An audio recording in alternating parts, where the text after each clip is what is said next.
Opportunity to speak on this panel. I'm Danielle Carl, Special Advisor to the President of the Heartland Institute, and one of the proud co-founders and current Vice President of Ways and Means for Republican Women of Simi Valley and Moore Park. As a founder of our local Republican Women's chapter, I've seen firsthand how empowering conservative women at the grassroots level turns shared values into real action, and at the same fighting spirit that they show is exactly what's needed to win the courtroom battles that will restore sound science and American prosperity. For the next few minutes, I want to share something that should give every one of us real hope and a clear battle plan. We are not here just to complain about bad climate policy. We are here to end the era of Dr. UN says the science is settled, once and for all. In the one place where facts still beat narratives, the American courtroom. Everyday scientists who dare to present certified observations that contradict the UN climate story have their papers rejected without comment by the very journals that claim to love peer review. The gatekeepers have spoken.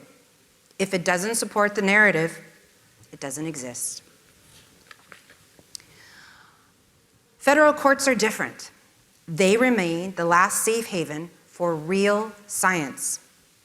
Why? Because of Federal Rule of Evidence 702, the Daubert standard. Strengthened by the 2023 amendments, judges are now explicit gatekeepers. Generally accepted is no longer enough. Proponents of expert testimony must prove by a preponderance of the evidence that it is reliable. Every single claim must pass 4 rigorous Daubert criteria. Climate models and studies simply fail the reliability test when they are confronted with the actual certified observatory records from NASA, NOAA, and the other 11 global climate centers. Emphasis on the NASA and NOAA records and data, as opposed to speculative assertions and predictions, the NASA and NOAA bureaucracy has made to keep taxpayer dollars flowing their way. Once that unreliable causation testimony is excluded, the findings of fact in the case shift dramatically. Judges and juries are no longer base their decisions on computer game opinions. They base them on hard, certified data. And if a judge ignores a well-supported Daubert motion, that creates a clean record for appeal, all the way to the Supreme Court that wrote the strengthened FRE 702 rule in the first place. The results of this is that we can win. And what does victory look like? A win in court is not just one case, it is the beginning of the systematic downfall of UN climate theory inside the United States.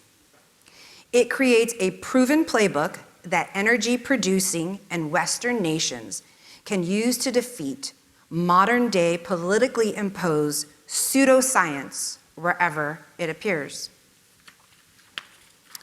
Climate stops being a third-rail issue. It becomes another proven example of government overreach, one that speaks directly to independent voters.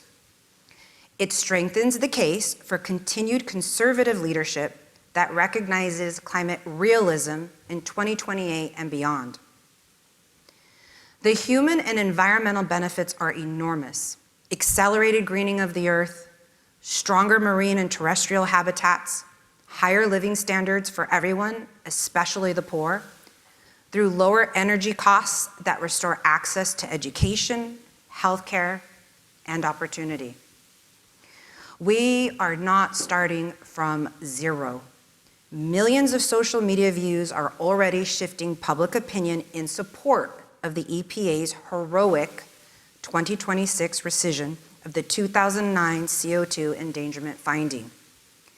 The three pillars that have sustained the UN narrative, courts, public opinion, and investment, can now be dismantled. The call to action is that nothing can be taken for granted. We must act immediately. Strategy and tactics must be planned and executed now to cut the narrative off at the knees, nail the coffin shut, and bury it deep. The EPA has shown courage. They need our support by fire. Defense counsel, policymakers, donors, and citizen activists in this room, you are the ones who will make this happen. Use the actual scientific data, support the lawyers filing these Daubert motions, amplify the certified data, and keep the pressure on every front. When we win in the courts, we don't just win a legal battle. We restore science, restore prosperity, restore hope, and restore America's leadership in both economic strength and genuine environmental stewardship.